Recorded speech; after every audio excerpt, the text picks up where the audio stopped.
Hello, magandang gabi po sa inyong lahat. Nandito na naman po ang inyong kaibigan at kapatid na si Lolo Ben na nagbibigay sa inyo ng araw-araw na kwento.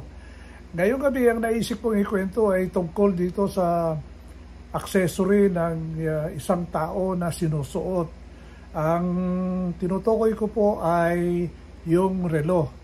Alam niyo, sa lalaki, para malaman mo kung ano ang katayuan, ito lang sa akin lang opinion ito. Sa lalaki, para malaman mo kung ano ang katayuan ang isang lalaki sa kahit sa anong bagay, ay nakikita sa pananamit. Pero ang pinaka-importante na tignan mo ay yung unang tignan is yung relo, kung ano yung gamit ng isang lalaki. Alam nyo yung relo, ay counterpart ito sa babae ay yung alahas, yung aritos, singsing, kung ano-anong accessory. Kasi yung alahas, ang importante kasi sa babae ay kailangan meron kang diamonds or diamante o brilyante na sinusuot at doon nalalaman kung ano ang katayuan mo at kung ano ang klase kang tao. Naalala ko yung nanay ko kasi yung nanay ko mahilig sa alahas at talagang nagsasave yan ng kanyang sweldo. Alam nyo, teacher siya pero as much as possible meron siyang nabibiling alahas. Kung hindi alahas, property ang binibili niya. At importante sa kanya yung brilyante o diamante na suot niya, whether sa aritos o sa singsing niya. So, ganun po ang pagkakilala mo sa isang tao kung ano yung sinusuot niya na accessory, lalo-lalo na sa mga lahas. Doon po malalaman kung ano ang katayuan ng tao. Pero sa lalaki, ang pinaka-importante po ay ang relo. Nung ako ay pumasok sa military service, ang nakita ko na goal ko noon magkaroon ng isang relo na nandun na lahat. Ibig sabihin, pag suot mo yon, alam na nila kung anong klaseng tao ka. At itong relo na ito ay yung brand na Rolex. Alam niyo noong 1960s or 70s, na-expose na ako sa mga ganyang relo kasi meron akong mga kakilala at mga kaibigan na mayayaman doon sa amin sa Lawag City. At ito po ay mga may-ari ng mga business establishments. At simple lang po sila. Simpleng pananamit, naka-t-shirt lang, naka-tsinelas, naka-smuggle, pero iisa lang ang dala nila sa katawan nila na mamahalin, yung relo. At karamihan sa kanila ay naka-Rolex. Ito yung very basic lang na Rolex na Black Dial, Submariner, o kung hindi, ito po yung Explorer na sinasabi. So sabi ko sa sarili ko, balang araw magkakaroon din ako ng Rolex. Pero nangyari yan. Alam niyo kung paano ko ginawa? Nakakilala po ako ng isang sales lady sa isang popular na watch store sa Metro Manila, at napapansin niya ako every weekend. Nandun ako sa store niya, nagsisilip ako, at mamaya't maya nagsimula siya ng conversation sa akin. Sabi niya, "Sir, ano ba ang hinahanap ninyo? Ano ang gusto ninyo na relo?" Sabi ko. Nag-start na ako ng conversation. Sinabi ko, gusto ko sanang magkaroon ng Rolex kahit na yung pinakamura. So sabi niya, anong gusto niyo, sir? Ang meron kami dito. So pinakita niya sa akin, in-explain niya sa akin, "Sir, ito, very basic ito, pang sports ito. Ito ay ginawa lumabas noong 1953 at nakumpleto ito noong 1952 pero inilabas lang noong 1953. At ito po ay konektado po yung pagpunta ng unang tao sa tuktok ng Mount Everest," sabi gano'n.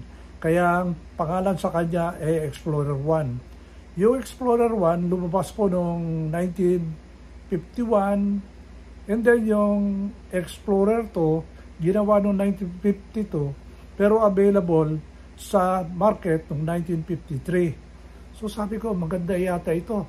Kasi may significance yung 1952 at saka 1953. Yung kasi yung taon na pinanganak ako noong 1952. So sabi ko doon sa sales lady, sayang, sana makuha ko itong Explorer 2. Sabi niya noon. Sabi ko sa kanya, sabi niya sa akin, ang worth nito sir is 60,000 pesos. And that year is 1996 going to 1997. That time, Lieutenant Colonel ako at saka nagtuturo ako sa Philippine Army General Staff College. Professor ako noon, teacher ako noon nung ako'y at katatapos ko lang ng stint ko na 1 year and a half na battalion commander. Ang sabi niya sa akin, kung meron po kayong credit cards at counting savings, mag-down kayo. Kung 60,000 ito sir, sabing ganon, pwede na yung 20,000 na i-down mo. Pagkatapos yung the rest, bayaran mo na lang through installment, at kung meron kang credit card, mas maganda. Sabi ko sa kanya, meron akong 2 credit cards.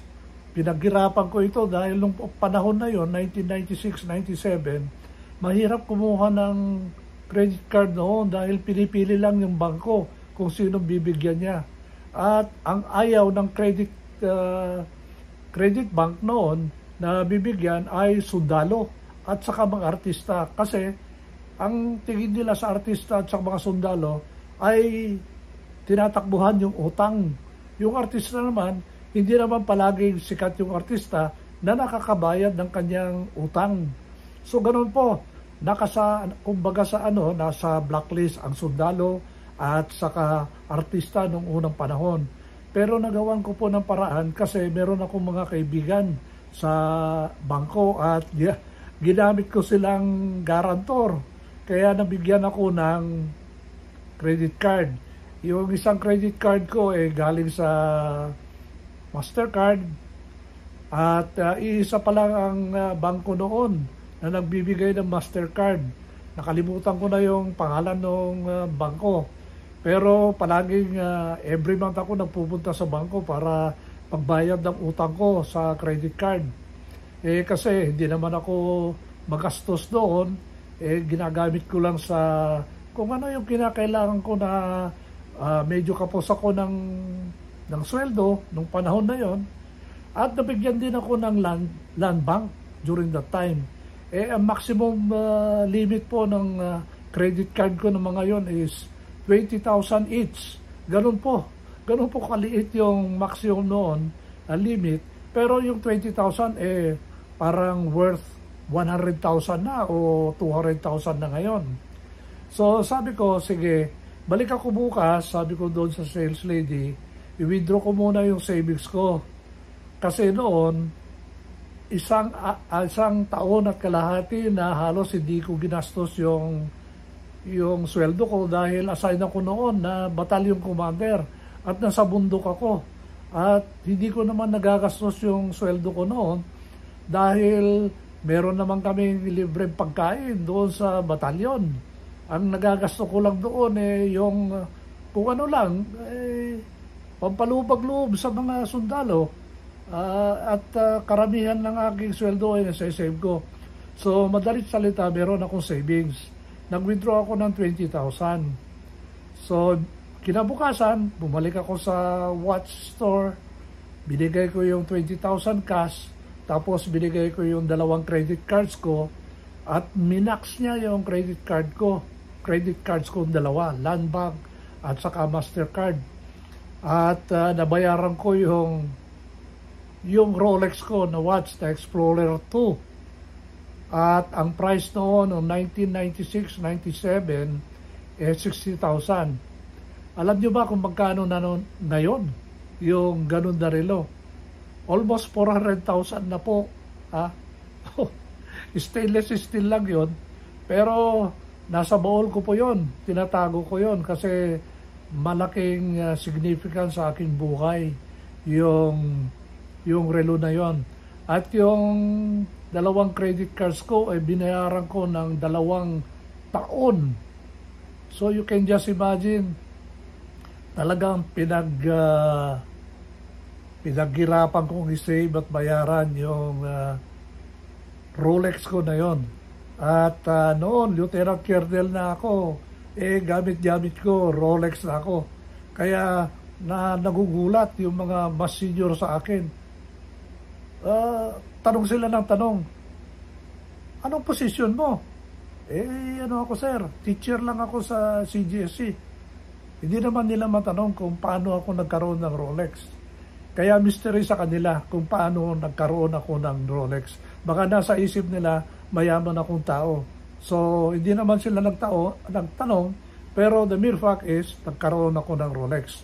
Kaya, yun po, mula nung Lieutenant Colonel ako hanggang nag-retire ako, naka-Rolex po ako. Kaya, taas do kong pinagmamalaki na naka-Rolex ako dahil sa utang at pinaghirapan ko. So, yun lang po ang kwento ko ngayong gabi tungkol sa accessory para sa atin. Rolex, ay alam niyo, yung Rolex na yun, bibigay ko sa apo ko. O kung hindi, kasi yung anak kong lalaki, binigyan ko na siya ng Rolex eh. So palagay ko, yung unang lalaki na apo ko, siya na ang magmamana ng Rolex watch ko na yon. Ngayon, Seiko na lang ang ginagamit ko kasi mas pareho din. Pareho din ang relo. Hindi naman ako nalilate palagi. Always advance naman ako ng 30 minutes sa aking mga appointments. So yun lang po ang kwento ko ngayong gabi. Ang kwento ko tungkol sa aking relong Rolex. Bye at magandang gabi sa inyong lahat.